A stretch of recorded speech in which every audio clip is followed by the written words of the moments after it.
y ahora vamos a hablar de temas 100% económicos, de consumidores, de proyectos de ley, pero todo orientado a la base económica que tanto está dificultando el crecimiento económico en nuestro país. Y qué mejor que eso que conversar con un gran amigo y aparte de la casa, don Hernán Calderón, presidente nacional de la Corporación Nacional de Consumidores, CONADECUS. ¿Cómo está, don Hernán? Buenos días. Como siempre, para todos los chilotes que nos están viendo y poder darles un gran abrazo desde acá, desde Santiago de Chile. Y bueno, disponible ahí para conversar de lo que está pasando. Hoy día las cosas pasan muy rápidas, Claudio. Está todo muy acelerado, todos proponen algunas cosas buenas, otras cosas malas, otras cosas difusas, de todo hay, pero lo principal es que estamos discutiendo temas que van directamente, que pueden tener algún beneficio directo para las personas, para resolver sus problemas de la crisis sanitaria y la crisis económica que estamos viviendo. Claro, súper importante establecer, bueno, yo le planteaba a nuestra entrevista anterior de que la política en Chile, porque al final todos los aspectos económicos, de salubridad, de desarrollo, de crecimiento, de proyectos, todo política, ¿ya? Y yo le planteaba que la política está como los aviones F-16, va dejando la pura fumarola nomás, porque tú te acuestas un día con un tema y te levantas el otro día con otro.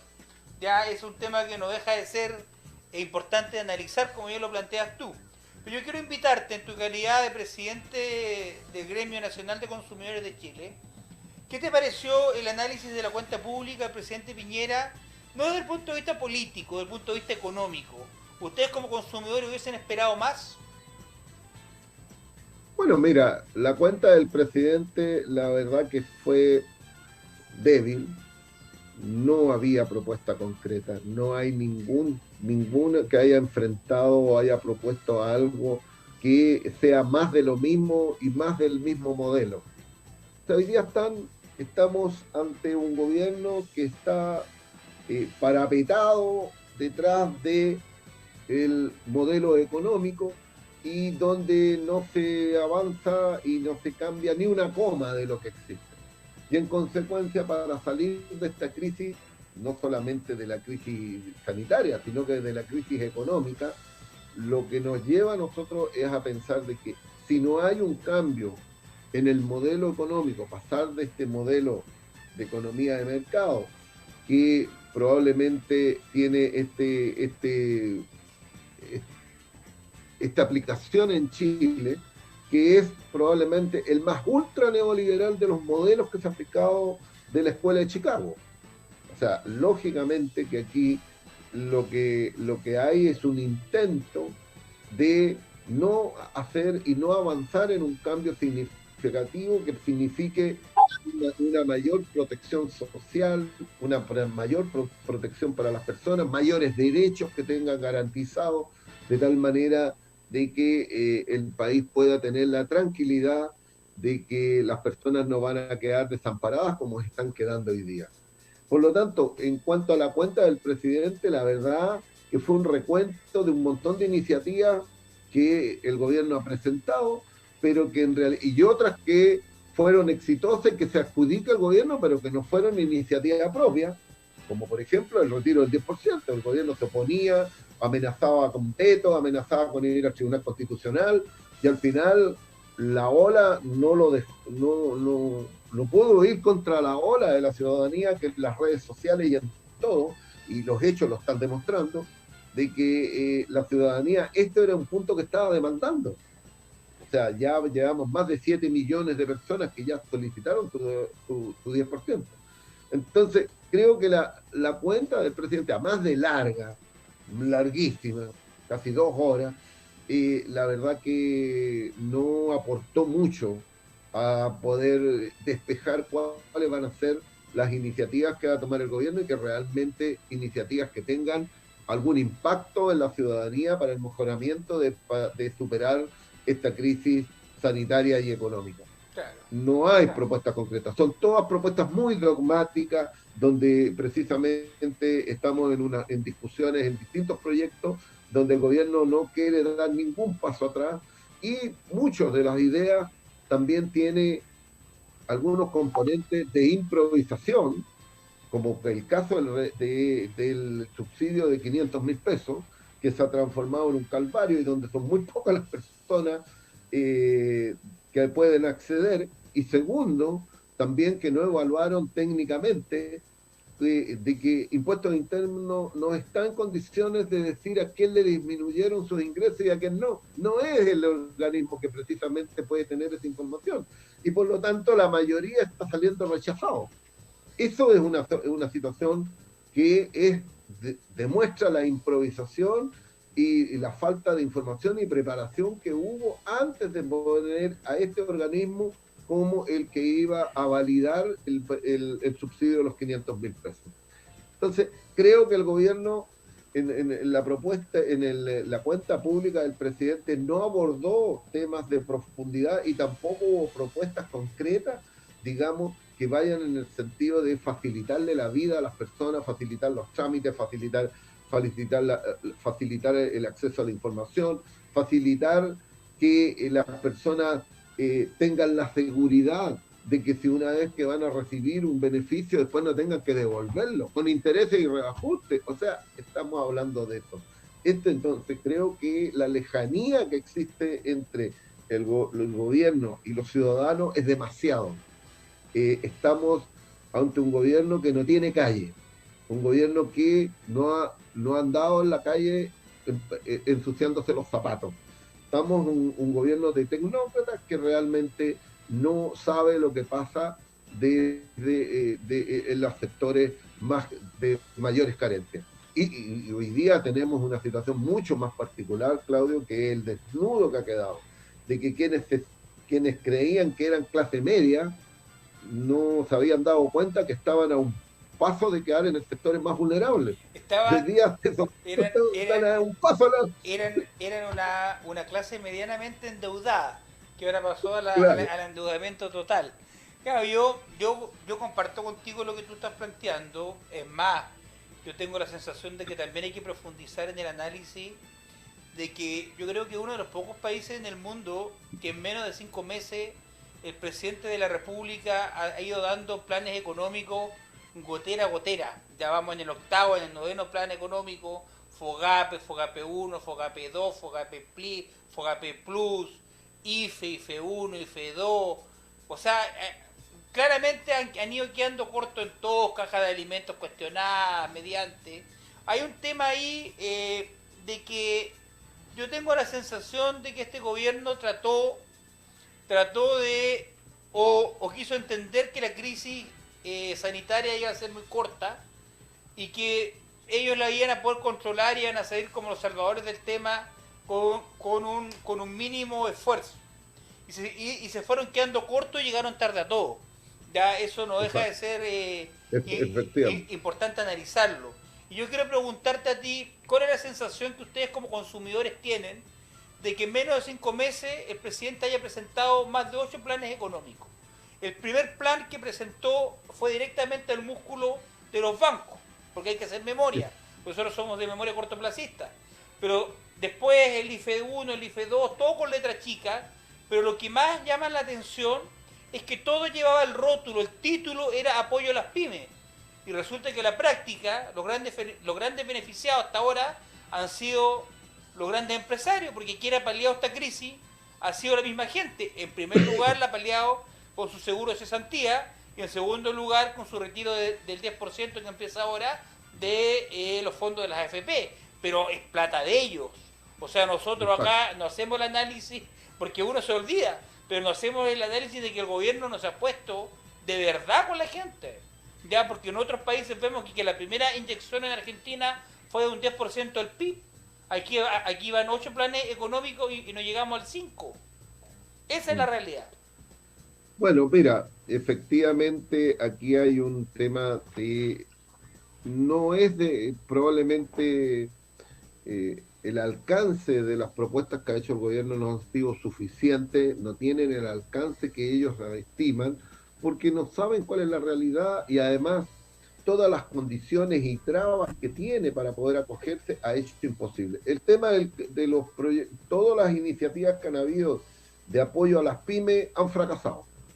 Todas fracasaron. Hasta este momento, lo único, de 1.300.000 pymes, solamente unos 200.000 han accedido al crédito, pero limitado, porque lo dejamos condicionado a la evaluación de los bancos. No tiene un procedimiento claro.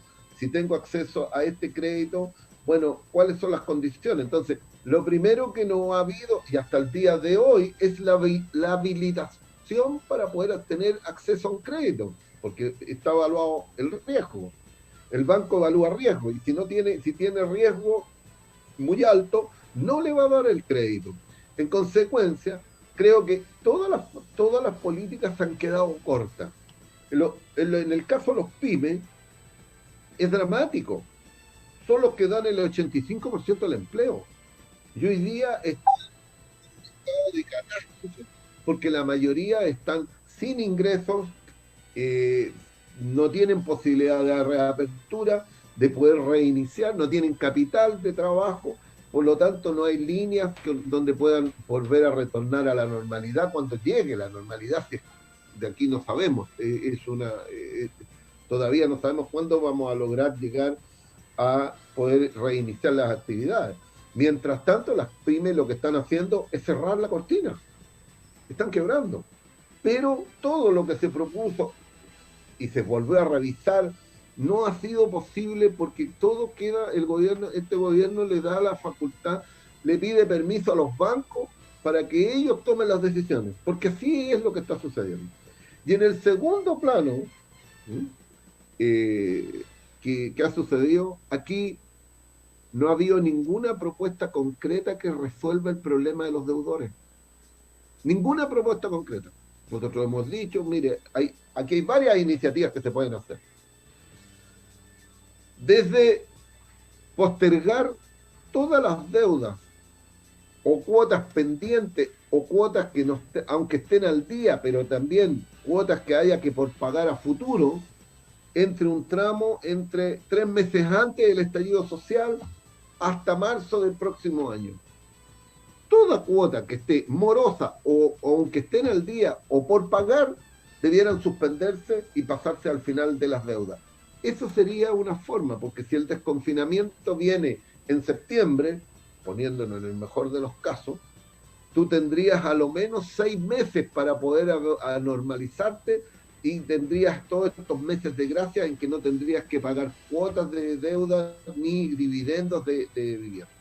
Lo segundo tema que tampoco se ha abordado, hoy día hay una resolución de la Corte Suprema, un instructivo y un orden en que no pueden haber ejecuciones, pero igual están sucediendo, Claudio, porque los tribunales, en algunos tribunales, los jueces no tienen autonomía y por lo tanto igual están ejecutando.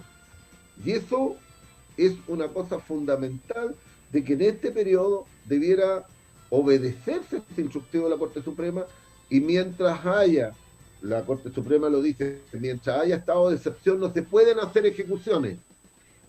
Pero nosotros vamos más allá y le decimos, mire, pero no tienen que haber ejecuciones ni cuando se termine el estado de excepción, sino que a lo menos en un año más. Porque esas personas, para que vuelvan a tomar la normalidad y puedan empezar a colocarse al día, bueno, necesitan tiempo. Eso no ha estado dentro de la política de gobierno. Las postergaciones que se han hecho son los primeros 3 meses a voluntad del banco y solamente el banco hizo una propuesta, ahora se amplió, se quiere ampliar a 6 meses, algunos tomaron la iniciativa y hicieron las postergaciones a los 6 meses. Pero ¿qué pasa cuando volvamos en septiembre si es que volvemos a la normalidad? En octubre esa persona va a tener que empezar a pagar nuevamente. Bueno, pero a lo mejor se encuentra en estado de cesantía. Tenemos más de 2 millones de cesantes, Claudio. Tenemos más de 2 millones. Estamos bordeando. Esta crisis, Claudio, va a ser más profunda que la del 82. Querido amigo, no es que quiera corregirte, pero te quiero dar una mala noticia. Son 3 millones los cesantes que hoy hay en Chile según el último informe del estudio que hizo la Fundación Igualdad, liderada por Clarissa Hardy. Tuvimos la posibilidad de entrevistarla ayer. Y el estudio que ¿Ya? hacen ellos comparativo respecto a la gente que está suspendida, que no recontrataron, los trabajadores temporeros, ¿Ya? más la gente que está desempleada según el IMASEC, llegan a 3 millones de personas desempleadas. O Imagínate. sea, un O sea, 30% de este país hoy día no tiene trabajo.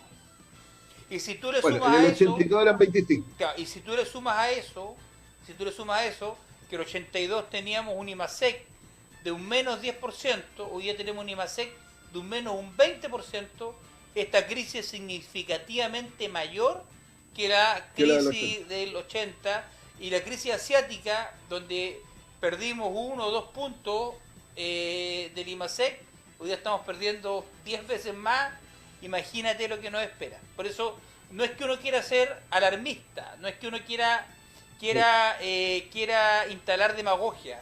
Uno tiene que instalar la verdad, porque lo que estamos planteando nosotros acá, yo no sé si tú lo has escuchado, pero yo no lo he escuchado en los medios de prensa nacional.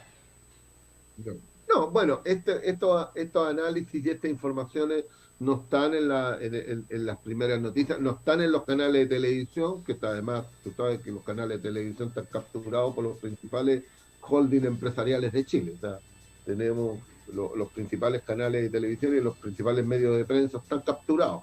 Tenemos un problema ahí que también a futuro tendrá que resolverse. Pero lo que tú dices, sí, es cierto. Eh, me quedo corto. O sea, si estamos en un 30%, quiere decir que la profundidad de la crisis es mayor que la del 82.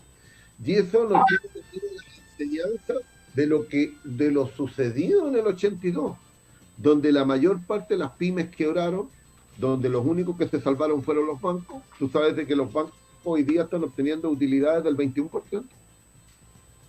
Utilidades del 21%. O sea, eso, para los bancos hoy día, este es un tremendo negocio. Hoy día están haciendo el negocio del siglo. Porque además están con todas las medidas que se quieren tomar, muchas personas que hoy día están en morosidad, que están en cesación de pago, los están salvando haciéndole estas reprogramaciones por 6 meses y tienen la posibilidad de volver a que reinicien sus pagos. O sea, para ellos es un negocio esto. Además, le estás pasando dinero a una tasa prácticamente cero. Claro. O sea, el Banco Central les pasa a los bancos Al 0,5% fijo. Y el banco presta, prácticamente cero. y el banco, claro, porque el banco presta al 3, 3,5 y hasta el 4, dependiendo de la tasa de riesgo que evalúan ellos, Exacto. mensual, que si tú la proyectas al año, estamos hablando de un 30%, y si el crédito es a 2 a 3 años, estamos hablando que están Pero doblando. la tasa máxima convencional sigue estando en 36%. Esa es la tasa máxima de interés convencional. Claro. Por lo tanto, si estamos hablando de esto, el negocio hoy día en vez de bajar va a aumentar, va a ser mucho mejor el negocio. Y más encima este salvataje que se les está haciendo, porque les estás inyectando dineros a una tasa bajísima, que 0,5 anual es prácticamente cero. Es prácticamente cero. O sea, la tasa de interés que pagan es muy baja y que no se traslada a las personas, porque eso es lo que se busca. Entonces, ¿tenemos una situación compleja? Sí. Tenemos que la unidad de las personas. Aquí hay que apelar a la unidad de la ciudadanía para poder enfrentar esta crisis. Primero por el tema alimentario. Las ollas comunes son lo que está surgiendo hoy día en todos lados para poder enfrentar la crisis alimentaria. Y en segundo lugar, está surgiendo estas carpas o la gente viviendo en carpas en la calle, esto se ha transformado en un paisaje natural ya, prácticamente, porque hay zonas en distintos lugares del país donde la gente ha tenido que abandonar sus viviendas y salir a vivir a las calles, porque no tiene para pagar el arriendo.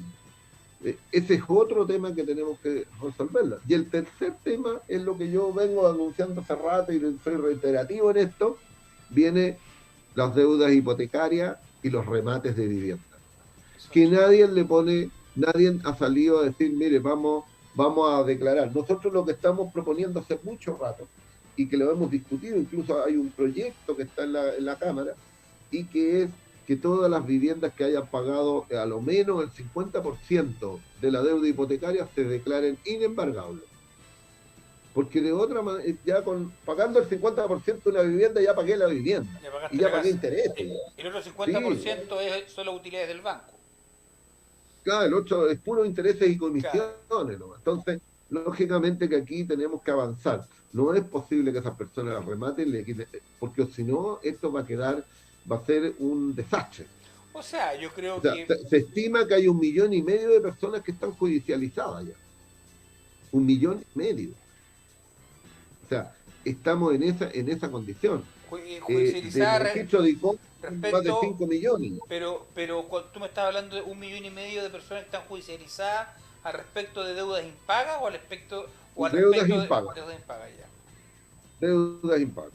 Hay como 1,5 millones de personas que están en este momento. Y ahí suma gente que compró su autito a crédito, que compró su casa con crédito hipotecario, que compró sus Exacto. muebles con Crédito crédito hipotecario, consumo. crédito consumo, Claro. que ahí le embargan todo. Ahí le Le embarcan embargan todo. todo. Porque además, cualquier deuda que tenga una persona, al final, las demandas judiciales, ¿qué es lo que buscan? El patrimonio. ¿Qué es lo que tiene? ¿Tiene bienes o tiene patrimonio? Si tiene patrimonio, le van a embargar la casa. Si tiene bienes, le van a sacar los muebles y todo lo que tenga en el interior. Lo único que se va a salvar va a ser la cocina y la cama. Claro. Eso es. Porque si tiene el televisor, tiene el comedor, tiene todas esas cositas, todas esas pueden ser embargables.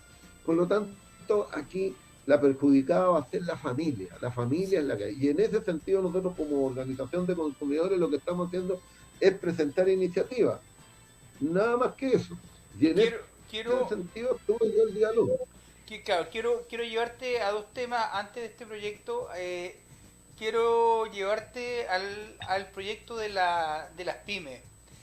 Yo sé que tú junto a Yanina Figueroa de una pyme, que la entrevisté ayer, y muchos otros dirigentes que tienen que ver con la defensa de los usuarios, con la defensa de los consumidores, de una u otra manera están trabajando fuertemente, ya están interviniendo en el Parlamento, conversando, haciendo lobby con los parlamentarios, haciéndole ver la preocupación de lo que se viene, lo cual uno tiene que felicitarlo, saludarlo y celebrarlo, que alguien se preocupe de esta instancia, porque aquí se viene una debacle muy grande, que la gente todavía no le toma el peso, y yo creo que aquí en Chiloé menos todavía, porque aquí en Chiloé nosotros tenemos la suerte, y no lo digo de manera peyorativa, pero aquí todavía no nos ha pegado fuerte ni el COVID, y nos ha pegado fuerte la cesantía, porque aquí todavía está la industria salmonera, que pese a que depreda, que contamina, da trabajo, eso hay que reconocerlo, da trabajo, y la gente no tiene problema. Pero la zona central, los índices de desempleo son tremendos, y aquí la gente que queda cesante puede ir al campo y saca papitas, va a la playa y saca marisco, todavía puede subsistir. Pero en otras partes de Chile la gente está pasando hambre, y está pasando hambre de verdad. Por ende, lo que se puede venir es muy grave. En consecuencia, yo sé que estuviste en el Congreso el día martes. Cuéntanos un poco la configuración, la estructura de este proyecto de las pymes, cómo funciona, cómo opera y cuál es la posición que tienen ustedes como CONADECU. Mira, en el proyecto PYME hay varias medidas que se están discutiendo. Una de esas es para plantear la más directa, quizás la más relevante que tiene. Una de las ideas es la rebaja del impuesto de primera categoría para las pymes. El impuesto de primera categoría para las pymes es 25% hoy día. Y la idea es bajarlo al 12%. O sea, ahí hay una rebaja significativa en el impuesto de primera categoría. Pero yo lo que estaba planteando y conversando con las pymes, les digo yo que esa rebaja, si bien es positiva, pero no tiene el impacto porque todo se traduce, al final se traslada. Hay que entenderlo. El impuesto de primera categoría es un impuesto que es un pago provisional que se hace para el retiro de utilidades de las personas, de los dueños de las pymes. O sea, lo que hace para aclararlo bien, cuando se habla mucho del impuesto a las empresas, eso es mentira. Claudio. Las empresas no pagan impuestos en Chile. No pagan impuestos. ¿Por qué? Porque el impuesto de primera categoría lo que hace es que la empresa paga un impuesto de primera categoría, pero ese impuesto es un abono que se hace al impuesto que paga el dueño de la este, por lo tanto es un pago provisional, aporte que se hace para el pago de impuestos del dueño de la empresa, el accionista o el socio. Los propietarios cuando retiran utilidad. Entonces, cuando retira la utilidad, ese impuesto de primera categoría se, se descuenta del impuesto personal. En consecuencia, la empresa no pagó nada. Lo único que hizo, le prestó la empresa al impuesto del dueño o al accionista. O bien trabajan con depreciaciones aceleradas y también bajan considerablemente Claro, o sea, bajan. la tasa imponible. Sí, se baja. Es que hay que distintas cosas para las pymes. El tema de la depreciación acelerada, eso existe. Hoy día puede ser el 75%. Por lo tanto, ahora, la pregunta que nosotros hacíamos en su momento, le decimos, a ver, ¿habrá una pyme que hará una inversión para comprar maquinaria, herramientas, vehículos? Te aseguro que ninguno va a comprar. ¿Quién va a comprar algo hoy día si están inmovilizadas? Por lo tanto, es una cuestión ficticia, es una propuesta que la verdad que no llega a las pymes. Las pymes no van a invertir en comprar maquinaria, renovar vehículos u otros para que puedan depreciar.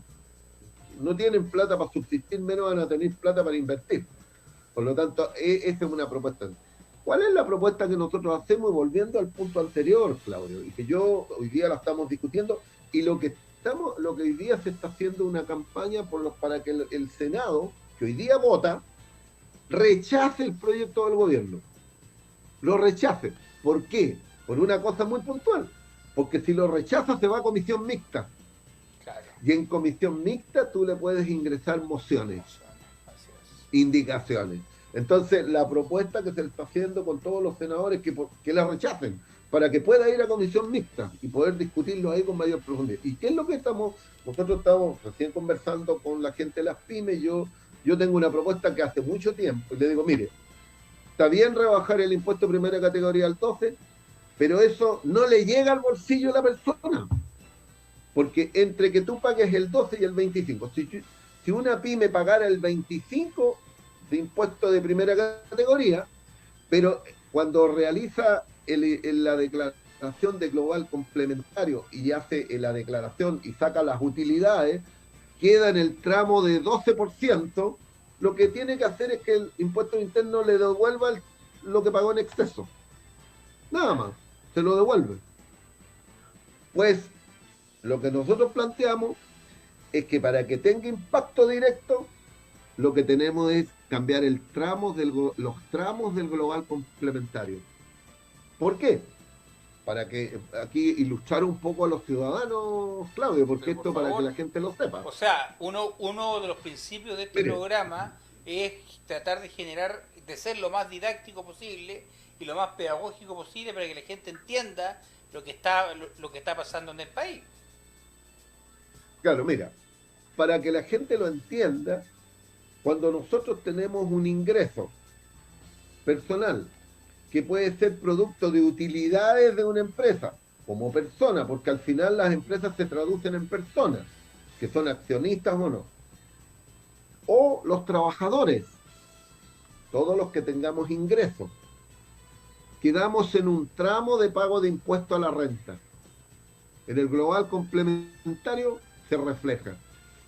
Hoy día el tramo 1 es que es aproximadamente hasta 600.000 pesos, está exento del pago de impuestos. Si yo supero los 600.000 pesos, llego alrededor de 1,5 millones, pago el 4%. Entonces, nosotros lo que decimos, mire, el primer tramo corramos el monto y dejémoslo hasta 900.000 pesos. ¿Cuántas personas van a entrar que hoy día ganan 800, 700, 800, 900.000 pesos?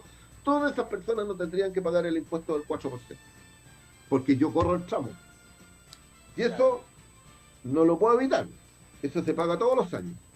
Pues el otro tramo que sigue es del 4 salta al 8.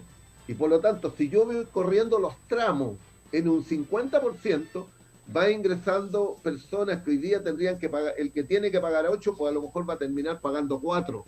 Y el que pagaba 12 va a terminar pagando 8. Y así se va corriendo el tramo. ¿Qué es lo que le decimos nosotros? Corramos los primeros 4 tramos, no todos. Dejémoslo, el tramo del 35%, que es aproximadamente personas que ganan más de 7 millones mensuales, bueno, ese dejémoslo como está. O es más, podríamos aumentar de que esas personas que ganan más de 7 millones le aumentemos el impuesto a la renta, el impuesto del global complementario, el impuesto a las utilidades, que se aumenta al 40. Pues si antes era 40, Claudio. Claro. Si en la última reforma tributaria le dieron un regalo a los más ricos y en vez de aumentarle el impuesto lo bajaron del 40 al 35. Claro. Inexplicable. Bueno, y aquí hay un dato, Claudio. Tú sabes, y esto hay que decirlo, a lo mejor nos da vergüenza. En tiempo de dictadura, los ricos pagaban casi el 50% de los impuestos. Claro. Y nadie decía nada. Pagaban más impuestos en tiempo de dictadura. Y pagaban calladito. Y en tiempo de democracia lo bajamos. Claro. Sí, pues. O sea, la que hizo Foxley. Yo creo que la que hizo Foxley. Sí, yo creo que es súper importante tratar. Yo tengo 40 años, yo no fui parte del proceso, claramente andaba en pañales cuando pasó esto, pero uno es parte de la oposición y uno tiene que ser responsable, y la ciudadanía de una u otra manera es lo que critica, es este amparo, esta concomitancia que hay entre los poderes fácticos de la derecha con un sector importante de algunos actores de la oposición, el que llamó Macari el partido del orden. Ya el otro día veíamos cuando se iba a votar el proyecto de ley del 10%, senadores de oposición, del PPD, del ADC, y digamos los nombres, Felipe Arbó, el Ricardo Lago, el Jorge Pizarro, estaban y habían manifestado públicamente su rechazo, y si no hubiese sido por la presión ciudadana, probablemente el proyecto del 10% no hubiera pasado. Y nos encontramos con la contrapropuesta de los 500, del bono de los 500.000 pesos del gobierno, que ya han pasado un par de días y uno ya puede hacer la evaluación. Resulta que no eran nada 500.000 pesos. Resulta que hay gente que ha recibido 100.000 pesos, 110.000 pesos, 130.000, 150.000. O sea, exacto, todo termina siendo letra chica. Además, con una dificultad gigantesca en que la mayoría sale rechazado en impuestos internos, porque impuestos internos no tiene la información, no tiene cómo evaluar las personas. Entonces, ahora sale de que si una persona recibió el bono de los 500.000 pesos, pero no estaba en condiciones de recibirlo, no podía, va a tener que devolverlo. O sea, todo mal, claro, todo mal.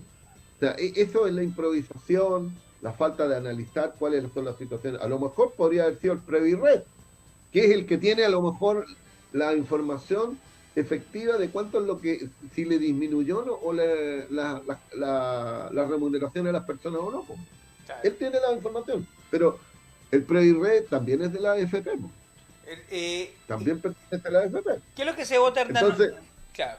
Entonces, hay aquí un sinnúmero de temas que están dando vueltas. Yo creo que esa iniciativa que yo he estado promoviendo hace mucho tiempo, del tema de cambiar los tramos del global complementario, es un beneficio directo para las personas. Se va a reflejar cuando se haga la declaración de impuestos el próximo año, porque al final todo esto se traduce cuando yo declaro el global complementario. Claro. Y ahí se va a ver inmediatamente de que yo ingresé en un tramo más bajo de lo que estaba antes. ¿A qué tramos tienes que hacerlo? A los tramos donde está la gente de menores recursos, o sea, digamos, sectores, ya hablemos como que hubiese una supuesta clase media, ya personas que ganan 2,5 millones, 3 millones, que podrían pagar una cantidad de impuestos menor al declarar el global complementario, el cual es inevitable, nosotros todos lo declaramos, estamos obligados a declararlo, porque si no después nos pasan multas. Por lo tanto, ahí hay una situación muy, muy, muy compleja. Pero también han surgido otras ideas, Claudio. Y me parece, el otro día tuvimos una conversación donde estuvo también Álvaro Gallego y estuvo Ricardo Almazábal. Ya. Y Ricardo, mira, lo encontré bastante bueno. Con Álvaro tuvimos la conversación y tiene sentido. Él lo que propone y que dice, mira, en el tema pensiones, para mí todas las personas debieran tener como piso la pensión básica solidaria. Por lo tanto, que hoy día que son ¿cuántos? 160.000 pesos. No sé. Bueno, esos 160.000 pesos de la pensión básica solidaria es el piso de la jubilación que tiene, y lo que lo que obtengas en la AFP se le agrega esto. Por lo tanto, una persona que saca una pensión de 160 o 200.000 pesos en la AFP, se le agregan estos 160. Se la suman, claro. Es una cosa directa. Bueno, ¿cuánto vale esto? Bueno, según lo que nos contaba Ricardo, nos decía, mira, esto cuesta 5.000 millones de dólares al año. O sea, esto cuesta lo que dispone la Fuerza Armada anualmente. Claro, bueno, pero vámonos ahí, como aquí hablan todos de que el gasto fiscal y que todo esto. Entonces, yo le dije, pero mira, la, la Asociación de Fiscalizadores de Impuestos Internos ha hecho un estudio y tiene información muy relevante donde dice de que en exenciones tributarias hay 9.000 millones de dólares que se podrían recaudar si se eliminan esas exenciones. 9.000 millones, o sea, está ahí. Está ahí. Entonces, yo le planteaba, le dije, mira, una de las exenciones tributarias, dos nomás, yo creo que vamos a estar muy cerca de recaudarlo. Por ejemplo, el impuesto específico a los combustibles. Porque hoy día tenemos una situación en el impuesto a los combustibles discriminatoria. El impuesto al diésel. Y en el impuesto al diésel se está privilegiando una industria como es, bueno, por un lado los transportistas, pero también por otro lado la minería y las líneas aéreas. Los que más ganan. Que tienen un impuesto rebajado. Claro. Ahora, si esos impuestos se igualaran al impuesto que pagamos por las bencinas, se recaudarían casi 2.000 millones de dólares al tiro. Al tiro. Y con eso tenemos ya rebajado. Bueno, y el otro tema que yo le planteaba, lo que ocurre con este impuesto de la renta presunta, que es otro tema, gran tema, que ha estado en discusión permanentemente. Porque para que la ciudadanía se instruya, la renta presunta es aplicable a sectores que son difíciles de fiscalizar. Por ejemplo, los taxistas. Estaba hecho para ello. Los feriantes, todo eso son personas que tienen, en cierto modo, hacen una declaración y se les controla y se hace una renta presunta porque es difícil poder fiscalizarlo y poder saber cuánta es la utilidad por la forma como ellos trabajan. Pero no puede ser ampliado a las grandes empresas. Entonces, por ejemplo, una empresa de transporte como Turbus, ¿será difícil de fiscalizar? Para nada, todo es controlable. Bueno, o la mayor empresa de transportes que hay en Chile, que es del señor Heller, claro. ¿podrá fiscalizarse? ¿Y por qué entonces renta presunta?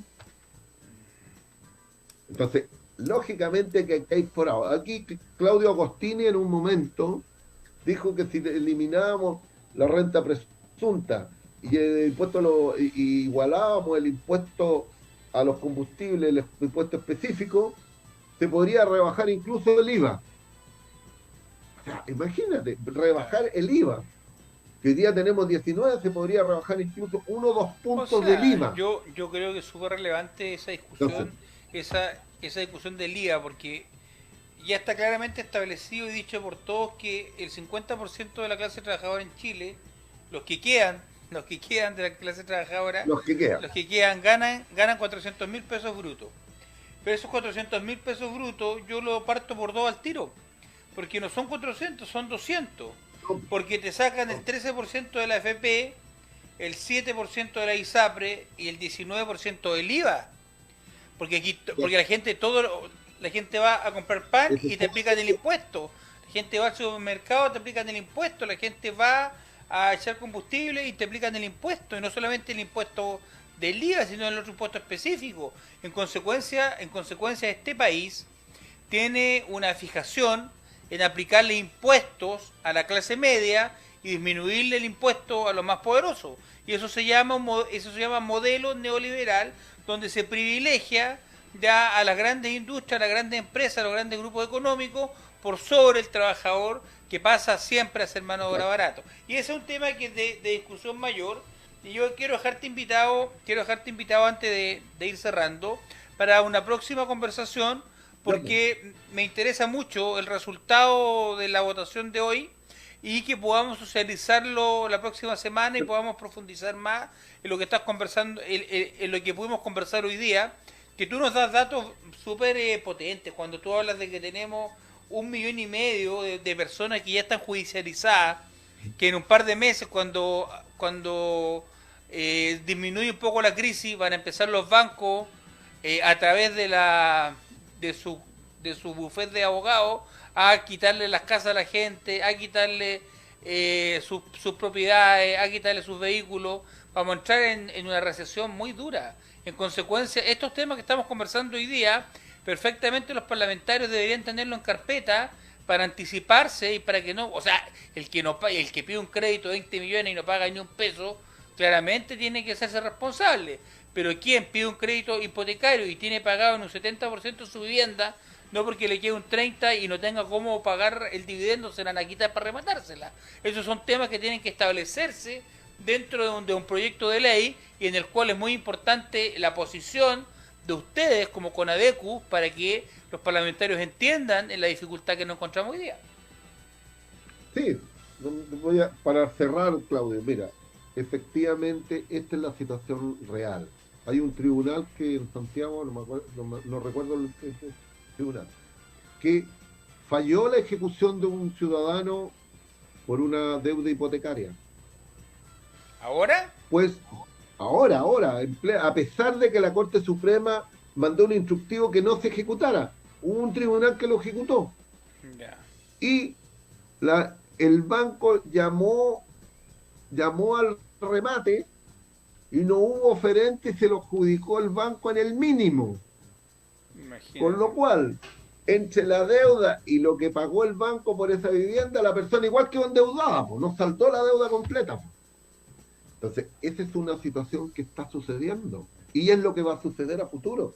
El valor de la vivienda hoy día, no hay personas que estén comprando vivienda, ha bajado ¿Quién? un 70%. Claro. Entonces, ¿cómo vas a empezar a rematar? Porque esas se las van a llevar todos los bancos. Se van a quedar con las viviendas de las personas. Entonces, hay una situación de ahí. Y yo te quiero comentar, en la comisión que yo fui, para cerrarlo, yo fui porque lo que estamos discutiendo es un proyecto de ley sobre la protección de datos personales para establecer una suspensión temporal de la entrega de información comercial de los deudores, mientras dure el estado de excepción. Entonces nosotros estamos pidiendo que se amplíe. Que en definitiva, ¿qué es? Para que se entienda, que usted, cuando ahora tiene deuda, no esté en los registros de DICOM, porque eso le impide tener acceso al crédito, le impide, incluso antes no podía ni matricularlo ni al colegio siquiera, porque tenía DICOM. En consecuencia, lo que estamos pidiendo es que todas las deudas que estén desde antes 3 meses antes del estallido social, hasta marzo del próximo año, toda deuda que se produzca en esa fecha no sea informada al DICOM. De tal manera que las personas no estén en este registro, que es el castigo financiero que tienen las personas. Este es un castigo. Y por lo tanto, eso es. Eso se votó ayer y ya se votó favorablemente, por lo tanto va a pasar a sala. Ese es este proyecto. El que está pendiente es el de las pymes que se vota hoy día. Y eso estamos pidiendo que en este caso se rechace, para Sí. poder que vaya a comisión mixta y incorporar las indicaciones. Eso un poco, Claudio, te dejo, porque la verdad está para cerrar. Ya pues querido amigo, fue muy ¿Listo? grata la conversación como siempre, datos que son bastante, cifras que son bastante elocuentes, que demuestran la situación que el país se encuentra, el tema de que todavía no existe una legislación para paralizar los posibles remates que se vengan en el corto plazo, es un tema de discusión muy importante, teniendo presente que más de 5 millones de usuarios están endeudados con la banca y más de 1,5 millones de usuarios están judicializados. O sea, en consecuencia, Exacto. está en una situación bastante compleja, porque ya entramos ya, o sea, salimos de la crisis pandémica en unos meses más, continuamos con la crisis económica, pero vamos a entrar a otra crisis, que la gente se va a quedar sin vivienda, se va a quedar sin sus propiedades, se va a quedar sin sus bienes muebles, porque el banco no va a perder. Ya, y ahí es donde No, hay que empezar a discutir en serio, hay que empezar a discutir en serio, y hay que empezar a provocar la discusión para que los parlamentarios también asuman responsabilidad. Aquí nosotros entrevistamos a muchos parlamentarios, mañana va a estar el senador Guillé, probablemente el diputado Asensio, así que le voy a instalar estos temas también.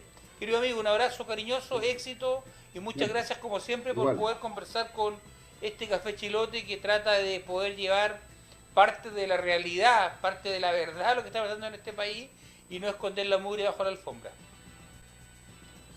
Mucho gusto, Claudio, y un gran saludo a todos los chilotes. Un abrazo Adiós. cariñoso, que te vaya muy bien.